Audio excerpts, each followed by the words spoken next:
সুপ্রিয় দর্শক, আমি আফজাল হোসেন স্বাগত জানাচ্ছি সম্পাদকীয়তে। আগুনে পুড়ল সচিবালয়, নাশকতা নাকি দুর্ঘটনা, চলছে তদন্ত। গঠিত হয়েছে 7 সদস্যের কমিটি। সচিবালয়ের কর্মকর্তাদের দাবি পরিকল্পিত নাশকতা।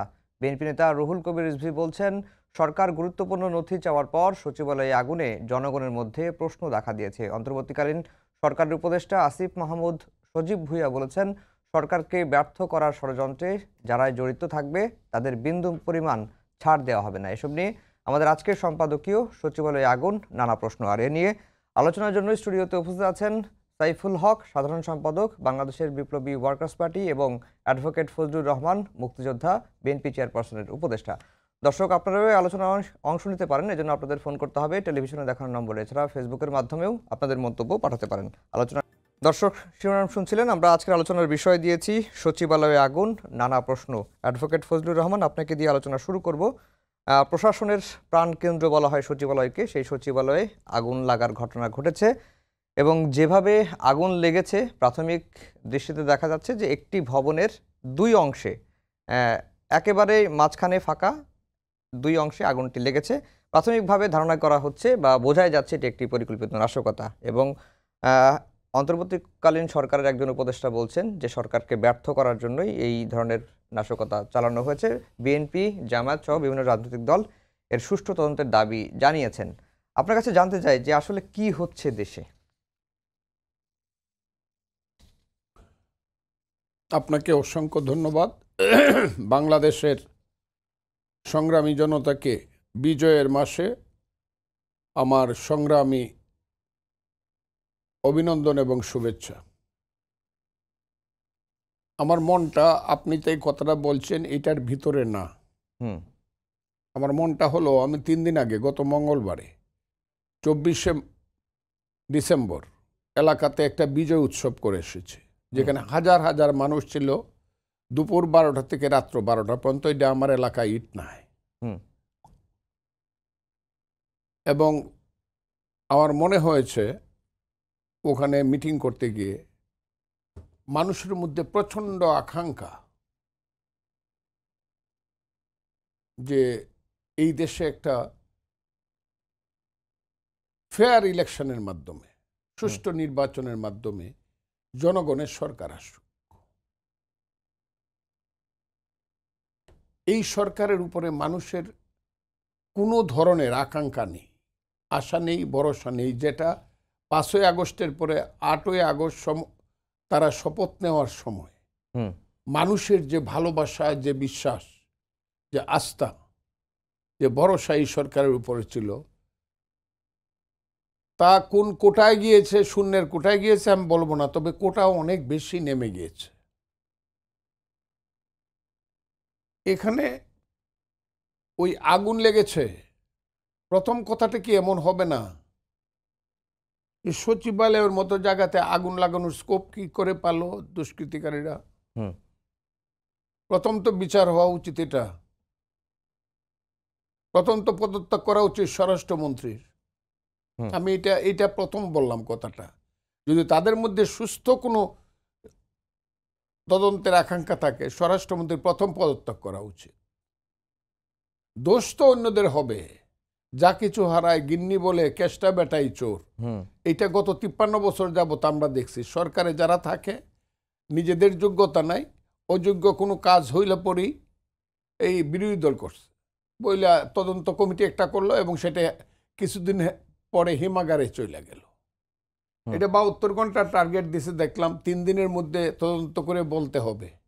আমি নিশ্চিতভাবে বলতে পারি কি বলবে তারা, কিন্তু সেটা আমি বলবো না। তবে নিজেদের যে কোনো দোষ ত্রুটি আছে, অথবা এটা অন্য কোনো কারণে হইতে পারে, এই ধরনের যে কোনো স্কোপ থাকতে পারে, এটা তারা কিছুতেই বলবে না। তারা যেটা বলবে আমি এটা বলে দিতে পারি, কিন্তু এখন বলবো না আমি।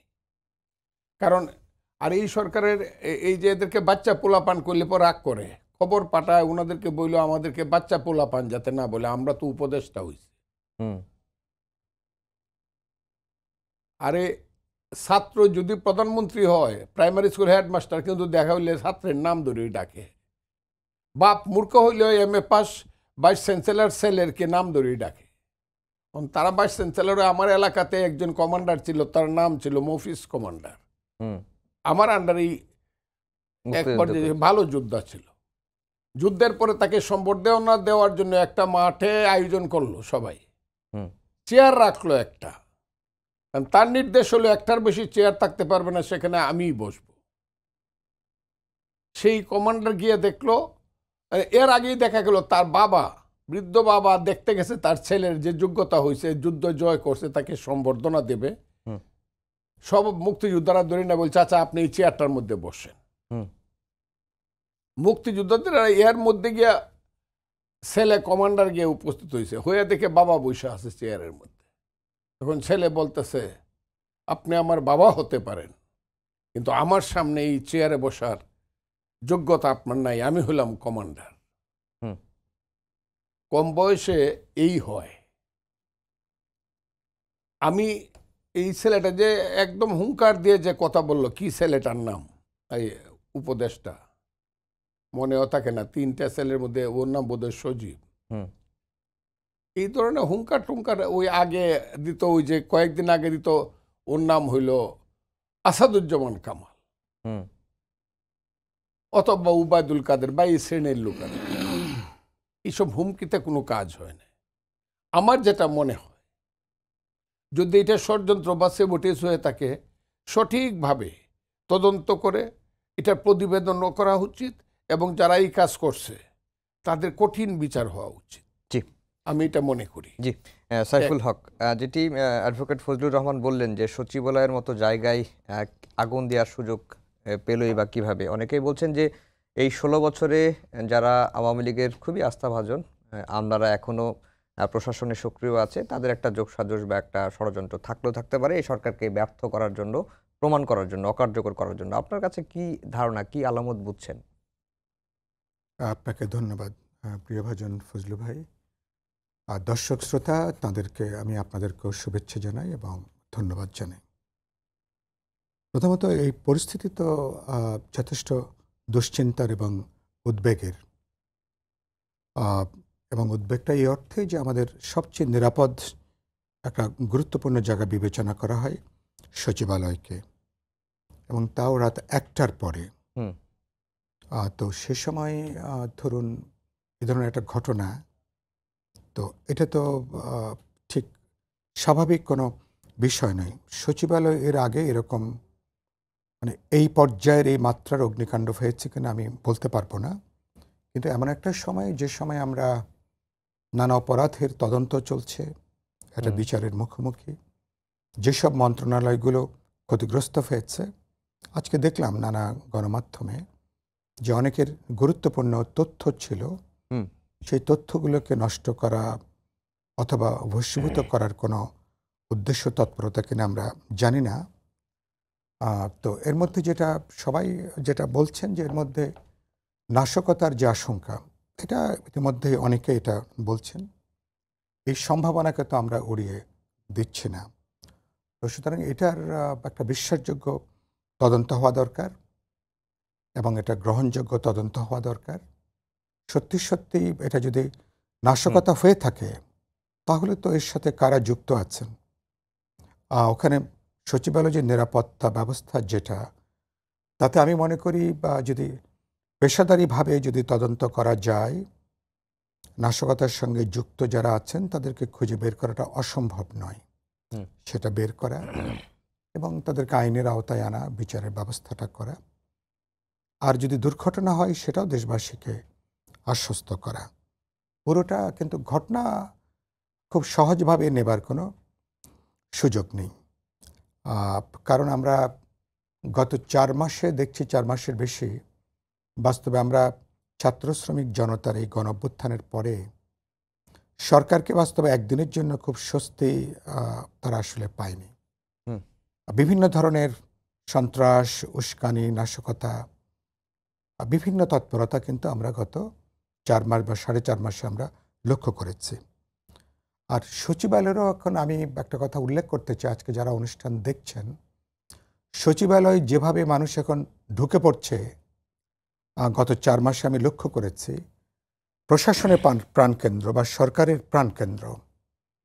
তো সচিবালয় এখন বলতে পারেন অনেকটা বজ্র আঁটুনি, ফসকা গেরোর মতন হয়ে দাঁড়িয়েছে। যারা ঢুকে যাবার তারা তারা দেখছি যে তারা অহরহ তারা ঢুকছেন। হুম। বাকি হয়তো যারা হয়তো সাধারণ মানুষ যাদের কাজ থাকে তারা হয়তো ঢুকতে পারছেন না। কিন্তু সচিবালয়ের আমরা আগে যে ধারণাটা ছিল গত 4 মাসের ধারণাটা কিন্তু পরিবর্তন হয়েছে। সচিবালয়ের সামগ্রিক নিরাপত্তার ব্যাপারে আমি নাগরিক হিসেবে আমার বিশেষ কোনো ভরসা এবং আস্থার জায়গাটা আমি দেখছি না। ফলে এরকম একটা ফাঁকফোকর দিয়ে অনেক কিছু হওয়া সম্ভব। কিন্তু প্রশ্নটা হচ্ছে যে সচিবালয়ের মতো জায়গায় যদি নাশকতা হয়, ধরে নিই, কারণ যেভাবে আগুনের ঘটনাটি ঘটেছে প্রাথমিক দৃষ্টিতে এবং বিশ্লেষকরা বলছেন এটি একটি নাশকতা। তো এটা করার সুযোগ কিভাবে পেল? এটা না, গোয়েন্দা সংস্থাগুলো আমি বা সেটা সরকারের বলেছি। গাফিলতি? না, আমাদের এখানে কোনো সংস্থা পেশাদারিভাবে কোনো সংস্থা এখন কাজ করছে না। হুম, আমাদের গোয়েন্দা সংস্থাগুলো তারা এখানে তাদের কোনো পেশাদারিত্বের কোনো লক্ষণ আমি খুব একটা দেখিনি। আমাদের বিভিন্ন ল এনফোর্সিং এজেন্সিসগুলো তারা অধিকাংশই বেতন নেন বলে চাকরি বাঁচানোর জন্য যেটুকু দায়িত্ব পালন করা অনেকে হয়তো এটুকু করছেন। হুম, কিন্তু এর বাইরে আমি কোনো পেশাদারিত্ব, কোনো আন্তরিকতা বা কোনো গুরুত্ব সহকারে যে দায়িত্ব পালন করা 4 মাস 4.5 মাস পার হলে অধিকাংশ ক্ষেত্রে এ ব্যাপারে এখনও ভরসাটা রাখা যাচ্ছে না। যেজন্য মানুষের জানমালও কিন্তু অনেকখানি নিরাপত্তাহীন। আজকে দুঃখজনকভাবে আমাদের যে নিরাপত্তা অগ্নি নির্বাপন যে হুম। কর্মী নয়ন যে মারা গেল, এটা খুবই দুঃখের Yes. এবং খুবই বেদনার। আমি তার জন্য শোক জানাই। নিহতের পরিবারের জন্য আমি ফজলু ভাই নিশ্চয়ই আমরা তাদের পরিবারের প্রতি আমরা আমাদের গভীর সমবেদনা আমরা জানাবো। কিন্তু এটাই শেষ ঘটনা কিনা আমি এবং ফজলু ভাই বা আপনি সহ আজকে আমরা কি এটা জোর দিয়ে কি আমরা বলতে পারবো হুম। যে সচিবালয়ের মতন গুরুত্বপূর্ণ প্রতিষ্ঠানে এ ধরনের অগ্নিকাণ্ড বা যদি কোনো নাশকতা হয়ে থাকে এটাই শেষ ঘটনা? আমি আজকে হয়তো খুব ভরসা করি, কারণ আমি আমার নিরাপত্তা ব্যবস্থা, আমার গোয়েন্দা নেটওয়ার্ক, আমার প্রশাসন, যারা নিরাপত্তা যারা দায়িত্বে থাকেন বিভিন্ন বাহিনীগুলো, আমি তো এখনো পর্যন্ত স্বস্তির ভেতরে নাই। হুম। তো সরকার একটা গুরুত্বপূর্ণ অগ্রাধিকার ছিল বাজার নিয়ন্ত্রণের পাশাপাশি বিশেষ করে নিরাপত্তা, জানমালের নিরাপত্তা হেফাজত করা। আমাদের বিভিন্ন প্রতিষ্ঠানগুলো যে আক্রান্ত হতে পারে এটা তো গোয়েন্দাদের কাছে তো নিশ্চয়ই এরকম একটা হুম, হুম। তথ্য বা রিপোর্ট থাকাটা স্বাভাবিক। সুতরাং বাড়তি নজর, বাড়তি নজরদারি, বাড়তি নিরাপত্তা ব্যবস্থা এগুলো অনেক বেশি জরুরি হবে। এবারে একমাত্র ঘটনা বহু বছর পরে যে ধরনের ঘটনার জন্য আমরা আগে শুনতাম সরকার আগেই বিরোধী দলকে তারা দায়ী করা এবং আগেই তারা বিচারের আগেই তারা এক ধরনের বিচার সেটা কিন্তু হয়ে যাচ্ছে। যে জন্য অধিকাংশ গুরুত্বপূর্ণ সংবেদনশীল ঘটনা একটা ব্লেম গেমে এটা কিন্তু পর্যবেসিত হয়েছে। হুম। যে জন্য অধিকাংশ ক্ষেত্রে প্রকৃত অপরাধীরা, প্রকৃত ঘাতকরা, অপরাধীরা বা দুষ্কৃতিকারীরা তারা ধরাছোঁয়ার বাইরে ছিল তারা এ পর্যন্ত। আশা করি এবার তো পরিস্থিতিটা ভিন্ন।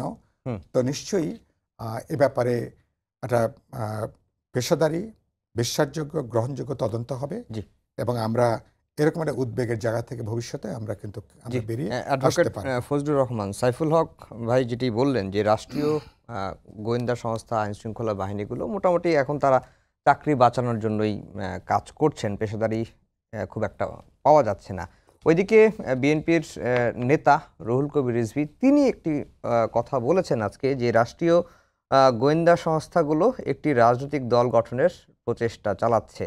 তিনি আরও বলছেন যে কারা নির্বাচিত হবে রাষ্ট্রীয় গোয়েন্দা সংস্থাগুলো যদি তা নির্ধারণ করে দেয় তাহলে এই আত্মত্যাগ, যে জুলাই আগস্টে যে আত্মত্যাগ, এর দাম কি থাকবে? এরকম কোনো আলামত কি দেখা যাচ্ছে বা পাচ্ছেন বা কোনো আভাস পাচ্ছেন যে রাষ্ট্রীয় গোয়েন্দা সংস্থাগুলো একটি রাজনৈতিক দল গঠনের প্রচেষ্টায় লিপ্ত? এই প্রশ্নটা জনাব রিজভী সাহেবকে করলেই ভালো হয়। মানে আপনি কোনো না, আলামত? আমি এই ব্যাপারে রিজভী সাহেব কি বলল এটা উনাকে জিজ্ঞাসা করেন। আমাকে আমার প্রশ্ন বা অন্য প্রশ্ন করেন। রিজভী সাহেবের প্রশ্নের উত্তর দেওয়ার দায়িত্ব তো আমার না। না, বা রিজভী সাহেবের বক্তব্যের জবাব দেওয়ার দায়িত্ব আমার না। উনাকে জিজ্ঞাসা করেন।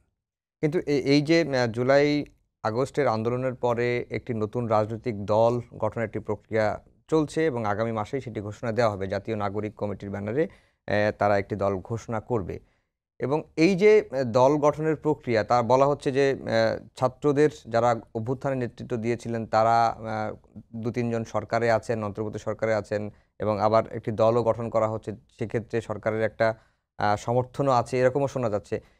এটি আসলে কতটুকু প্রভাব ফেলতে পারে? এই তো একটা সুন্দর প্রশ্ন করছে। হুম। আমি তাদেরকে, যারা দল গঠন করতে যাচ্ছেন তাদেরকে অগ্রিম শুভেচ্ছা জানিয়ে রাখলাম। নিশ্চয়ই আমাদের দেশের এই সুসন্তানেরা একটা সুন্দর দল গঠন করবেন এবং বিগত দিনগুলোতে যত দল গঠিত হয়েছিল, আমাদের এই উপমহাদেশে প্রথম দল গঠন হয়েছিল কংগ্রেস ভারতে, তারপরে গঠন হয়েছিল আমাদের কমিউনিস্ট পার্টি 1921 তারপরে মুসলিম লীগ, মুসলিম লীগের পরে কমিউনিস্ট পার্টি, কমিউনিস্টের পরে বোধ হয় জামাতে ইসলাম, তারপরে ওই যে বিজেপি এখন যাদেরও তাদেরকে বলা হইতো তখন জনসংঘ, আরএসএস ছিল জনসংঘ, এই ধরনের। এরপরে আওয়ামী লীগ, আওয়ামী লীগের পরে ন্যাপ, ন্যাপের পরে অন্যান্য দল ইত্যাদি ইত্যাদি, বিএনপি, স্বাধীনতার পরে বিএনপি, জাতীয় পার্টি, আরো অনেক দল গঠিত হয়েছে। আমি আশা করব তারা একটা চমৎকার একটা দল গঠন করবে, দেশের যুব শক্তি যারা আছে, ছাত্র শক্তি যারা আছে করবে এবং সুন্দরভাবে এই জাতিকে তারা নেতৃত্ব দিবে। তাদের প্রতি আমার আগাম অভিনন্দন রইল। কিন্তু একটা কথা আমার তাদের থাকবে, নেতৃত্বের leadership must be come through a process of people's demand and people's mandate. এইটা যাতে তারা মনে রাখে, নির্বাচনের মধ্য দিয়ে, পিপুলের ম্যান্ডেটের মধ্য দিয়ে তারা হবেন নেতা। কারণ আমার মনে হচ্ছে এই পার্টিটা যাতে কিংস পার্টি হয়ে না যায়, কারণ এটার ভিতরে এবং বাহিরে সরকারের, বর্তমান সরকারের ভিতরে এদের 3 জন আছে না কয়জন, হয়তো 3 জন তো আসেনি। তারা যদি এই দলে থাকতে চান, নৈতিকভাবে নীতিগতভাবে তাদের উচিত হবে ওই সরকার থেকে পদত্যাগ করা। আর এখানে যারা সমন্বয়ক আছে,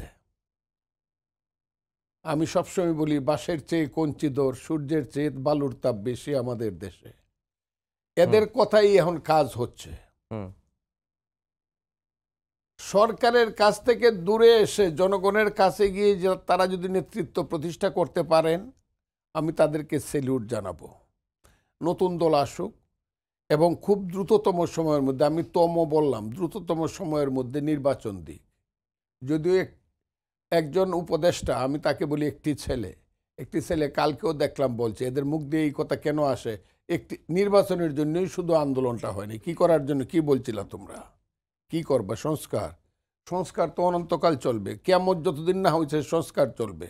আমি বলেছি মানুষ গুহা থেকে শুরু করে সংস্কার শুরু হয়েছে, বিগ ব্যাং থেকে শুরু করে সংস্কার শুরু হয়েছে, অনন্তকাল চলবে। অনন্তকাল আপনারা ক্ষমতায় থাকবেন।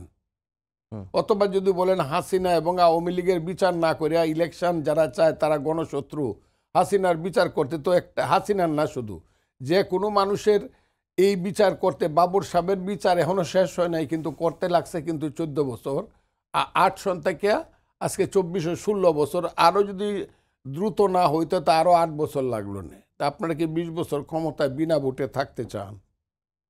এই চিন্তাগুলো বাদ দিয়ে আমি তাদের কাছ থেকে আশা করবো একটা সুষ্ঠু ফিলোসফি অথবা ইডিওলজিকে সামনে রেখে, যেটা মধ্যযুগীয় অন্ধকারের দিকে দেশকে ঠেলে না দিয়ে আধুনিকতার দিকে, উজ্জ্বল আধুনিকতা এবং সূর্যের দিকে দেশকে নিয়ে যাবে, সেই ধরনের ফিলোসফিকে অবলম্বন করে আমাদের দেশে নতুন নেতৃত্ব আসবে, সেটি আমি আশা করি। এবং যে নেতৃত্বের মূল কথা হবে সব কিছু ঠিক হবে গণতন্ত্রের মাধ্যমে, from dawn to dusk, from soil to sky, মাটি থেকে আকাশ পর্যন্ত, সকাল থেকে রাত্র পর্যন্ত সব কিছু ঠিক হবে গণতন্ত্রের মাধ্যমে। নেতা যদি হতে চান, দলের ভিতরে গণতন্ত্র থাকবে, দেশের মধ্যে গণতন্ত্র থাকবে, সেটা মানতে হবে। গণতন্ত্র মানতে হবে, নেতাগিরি যদি করতে হয় শুধু নিজের চেহারাটা আপেলের মতো লাল টুকটুকে করার জন্য নয়, আঙ্গুল ফুলে কলা গাছ ফুলে বট গাছ হওয়ার জন্য নয়, মানুষের পেটের ভাত, পরনের কাপড়। আজকে এখনো দেশে 23% মানুষ রাতের বেলা বেশিরভাগ সময় না খেয়ে ঘুমায়, 23%, যার সংখ্যাটা 4 কোটির কম না। ওই মানুষের জন্য চিন্তা করে 60 লক্ষ মানুষ খোলা আকাশের নিচে ঘুমায় এখনো বাংলাদেশে। সেই জিনিসটা চিন্তা করতে হবে এখনো আমরা মনে করি বিদেশ থেকে টাকা পাঠায়, সবাই সংগঠন করে। আধুনিক ছেলেরা দেখলাম খুব বুদ্ধিমান, এরা বৈদেশিক সংগঠনটা আগে করে, কারণ ওখান থেকে টাকা, ডলার আসতে পারে, টাকা আসতে পারে, রুবল আসতে পারে, ইত্যাদি ইত্যাদি ইত্যাদি ইত্যাদি। আর নাই বা বললাম, এরা খুব বুদ্ধিমান ছেলে ফেলে। কিন্তু ওরা কিন্তু ওখানে কামলা, আমাদেরকে মিসকিন বলা হয়। ওখানে কিন্তু কোনো মেয়েকে আমাদের ছেলেরা যারা সৌদি আরবে যায় তাদের কাছে বিয়া দেয় না, বরং একটা ছেলে যদি কোনো মেয়েকে সৌদি আরব থেকে ভাগায় নিয়ে আসে, তাইলে ঢাকা পর্যন্ত খবর হয় যে এই মেয়েকে যদি ফেরত না দেও তোমাদের সমস্ত অনুদান বন্ধ করে দেব। ওখানে আমাদেরকে মিসকিন মনে করে, গোলামের জাত, চাকরের জাতেই মনে করে। আমার দেশের শিক্ষিত মানুষ, জ্ঞানী মানুষ, আমার দেশের সবচেয়ে ব্রিলিয়েন্ট ছেলেরা যাতে ভাগ্যের অন্বেষণে বিদেশে চলে না যায়, আমার দেশকে যাতে মেধাহীন করে না ফেলে, সেই চেষ্টা একটি রাজনৈতিক শক্তি গড়ে তুলতে হবে, যেটা আমরা গত 53 বছরে গড়ে তুলতে পারিনি। আমি এই ধরনের একটা রাজনৈতিক দল যদি তারা করতে পারে, তাদেরকে আমার আগাম সেলিউট রইল। জি, সাইফুল হক, এই যে এটা তো ঠিক যে সংস্কার প্রয়োজন, 16 বছরে যেটি হয়েছে সেই ক্ষত সারানোর জন্য আগাগোড়াই সংস্কার করা দরকার, কিন্তু সরকারের যে কার্যক্রম সেটাতে কি আসলে প্রতিফলিত হচ্ছে? জি, ধন্যবাদ। প্রথম যেটা বললেন যে ওই যে আপনি গোয়েন্দাদের কথাটা বললেন, রিজভী ভাই কোন উদ্দেশ্যে কথাটা বললেন জানি না, তার কাছে নিশ্চয়ই কোনো তথ্যপাত্র হয়তো থাকবে, তিনি নিশ্চয় বলবেন। কিন্তু হয়তো একটা অভিজ্ঞতা আমাদের সবার আছে, সে অভিজ্ঞতাটা হচ্ছে যে অতীতে যখন এ ধরনের কোনো উদ্যোগ নেওয়া হয়েছে, আমরা বিভিন্ন সামরিক সরকারের সময়, পরবর্তীকালে যখন কোনো পরিবর্তন হয়েছে 1/11 পরবর্তীকালে, এগুলো কিন্তু আমাদের গোয়েন্দা সংস্থাগুলোর কিন্তু একটা ভূমিকা ছিল। নতুনভাবে রাজনৈতিক দল করা, নতুন প্ল্যাটফর্ম তৈরি করা, তারা নানা ধরনের চাপ, হুমকি, ব্রাইব করা বহুভাবে তৎপর হয়েছে। তো বাংলাদেশে এই প্রক্রিয়া আবার এখন চালু হয়েছে কিনা সেটা হয়তো জানার জন্য আমার মনে হয় হয়তো আরও অপেক্ষা করতে হবে, বা এই ব্যাপারে নিশ্চয়ই আপনারা গণমাধ্যম বা যারা সংবাদপত্রের সাথে যুক্ত আছেন, বিশেষ করে অনুসন্ধানী সাংবাদিকতার সাথে যারা যুক্ত আছেন, আপনারা নিশ্চয়ই এগুলোকে আরও খতিয়ে দেখা, তলিয়ে দেখা, এবং এটা একটা গুরুত্বপূর্ণ কাজও হবে আপনাদের জন্য। এগুলোকে যথাসময় এগুলোকে পাবলিকলি আনা, কারণ গোয়েন্দা কোনো সংস্থার বা কোনো গোয়েন্দা বাহিনীর কারো কিন্তু এগুলো কাজ না। তাদের রাষ্ট্রের বা সরকারের সঙ্গে যুক্ত গুরুত্বপূর্ণ নিরাপত্তার বিষয়গুলো প্রধানত তাদের মনোযোগের বিষয়।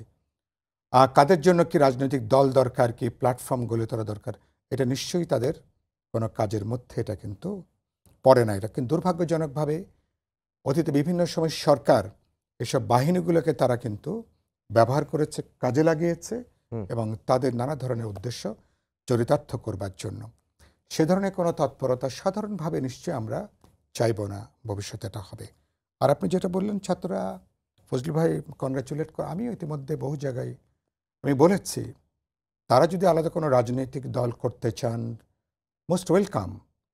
আমাদের এই প্রজন্ম এক্সিস্টিং রাজনৈতিক দল বা প্রক্রিয়ার প্রতি তাদের যদি কোনো অনাস্থা থাকে, তারা দল করবেন, এটাই স্বাভাবিক। তাদের নতুন চিন্তা, নতুন আইডিয়া, নতুন ইডিওলজি, নতুন কোনো পলিটিক্যাল তাদের এজেন্ডা বা ভিশন, স্বপ্ন নিয়ে দল করতে চাইলে ইন্ডিপেন্ডেন্টলি তারা দল করবেন। এ ব্যাপারে তো যে কোনো নাগরিক এটা তো করতেই পারেন। তবে যেটা তো সবাই আমরা নিশ্চয়ই একমত হব, সরকারের থেকে নিশ্চয়ই এই দলে করাটা ঠিক হবে না। আর তার প্রবলেম হবে দুটো, তাদের যেটুকু সম্ভাবনা, সেই সম্ভাবনার শুরুতেই এটা হোঁচট খাবে, শুরুতে এটা প্রশ্নবিদ্ধ হবে, এটা নিয়ে বহুমাত্রিক, এটা সরকারের প্রত্যক্ষ পরোক্ষ রাজনৈতিক, অর্থনৈতিক মদদে, প্রশাসনিক মদদে দলটা তৈরি হচ্ছে কিনা এরকম প্রশ্ন উঠবে। আবার সরকার চরিত্রগতভাবে এই সরকার হচ্ছেন একটা অদলীয়, একটা অন্তর্বর্তী সরকার। সরকারের ডেফিনিট কোনো ইডিওলজি, রাজনৈতিক কোনো দলীয় কোনো এজেন্ডা থাকবার কথা না। যদি বোঝা যায় প্রত্যক্ষ পরোক্ষভাবে যে সরকারের প্রচ্ছন্ন বা প্রত্যক্ষ পরোক্ষ ছত্রছায়ায় দলটা গড়ে উঠছে, কোনো রাজনৈতিক প্ল্যাটফর্ম গড়ে উঠছে, সরকার কিন্তু অপ্রয়োজনীয় বিতর্কের মধ্যে পড়বে।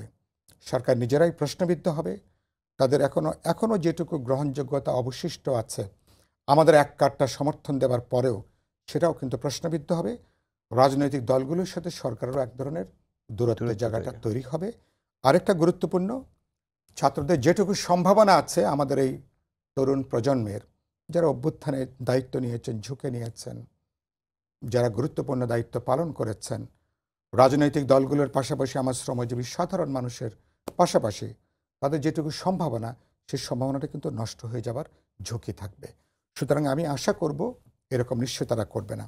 সরকারের কথা যেটা বললেন, সরকার তো এখন কিছুটা দেখব, সরকার তো এখনো 4.5 মাস পার হয়েছে, অগ্রাধিকারগুলো খুবই স্পষ্ট না। সাধারণভাবে আমি মনে করি সরকার রাইট ট্র্যাকে আছেন। বলেছেন রাজনৈতিক দলগুলোর সঙ্গে আলাপ আলোচনা, দলগুলো যদি, আমি যেটা বুঝি, বেশি চাপাচাপি করলে কিছু সংস্কার করে 25 সালের শেষ দিকে তারা নির্বাচনটা করতে চান। আর যদি বোঝা যায় যে না, আরও কিছু পরিবর্তন, আরও কিছু রূপান্তর, সংস্কারটা করা সম্ভব, তাহলে 26 সালেরও তো প্রথমার্ধ লেগে যেতে পারে এটার জন্য। তার মানে তাদের বক্তব্যের মধ্যে কিন্তু একটা একটা একটা স্পেস আছে। আমি ধরে নিচ্ছি জানুয়ারি ফেব্রুয়ারির মধ্যে আমরা যে জাতীয় ঐক্য কমিশন, যেটা তিনি প্রস্তাব দিয়েছেন প্রধান উপদেষ্টা, যখন পলিটিক্যাল পার্টিগুলোর সঙ্গে আলাপ আলোচনা হবে, কথাবার্তা হবে, তখন আসলে বোঝা যাবে যে আমরা কোন কোন ব্যাপার আমরা একমত। কারণ অনেকগুলো ব্যাপারে তো আমাদের মধ্যে মতৈক্য আছে, অনেকগুলো পরিবর্তন নিয়ে, অনেকগুলো রিফর্ম নিয়ে। কারণ এখনকার অনেকগুলো পরিবর্তন না হলে এটা অবাধ নিরপেক্ষ বিশ্বাসযোগ্য নির্বাচনই করা সম্ভব না।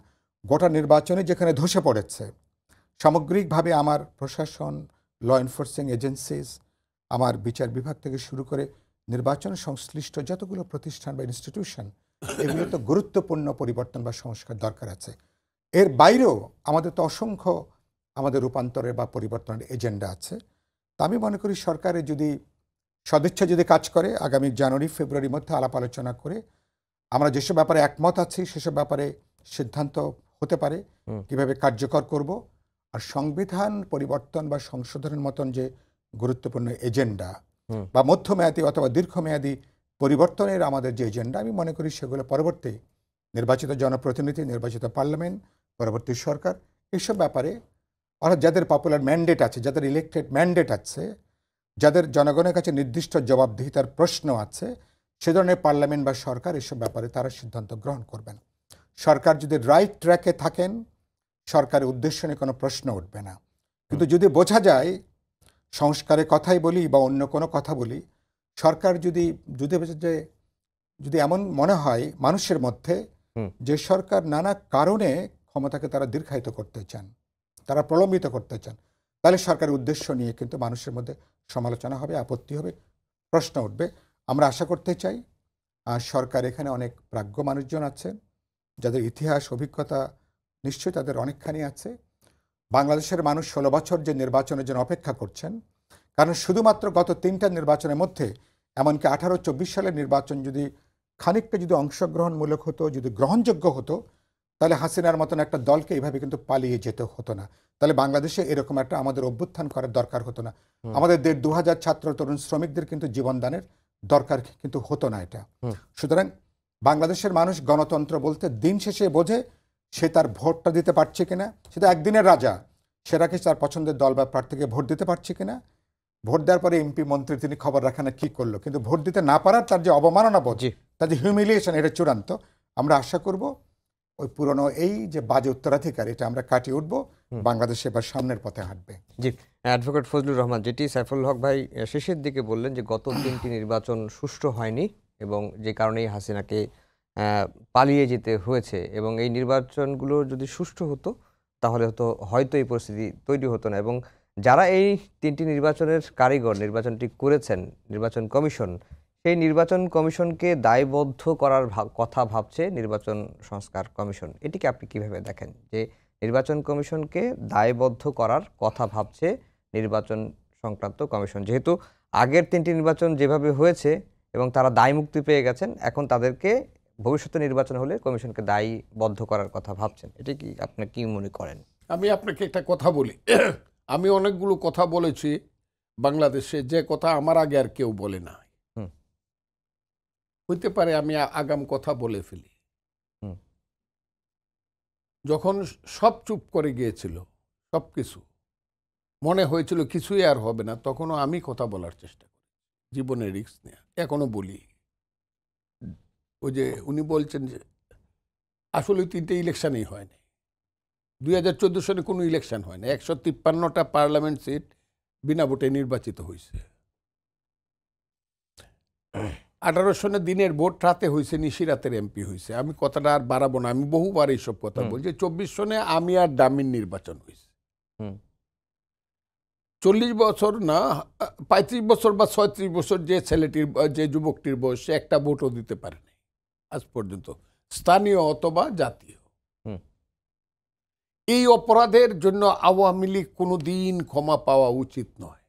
বিশেষ করে হাসিনা সহ যারা রাষ্ট্র ক্ষমতায় ছিল, যাদের হাতে ক্ষমতা ছিল, এই হাইব্রিড নেতারা, তাদের কঠিন বিচার হওয়া উচিত মানুষের মৌলিক অধিকারকে হত্যা করার জন্য।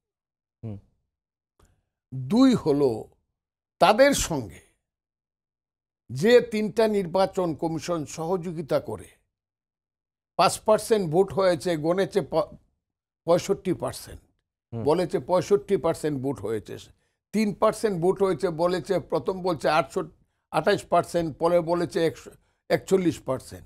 এই যে 3টা নির্বাচন কমিশন, আমি এদের নাম আনতে এখন ঘৃণা করি।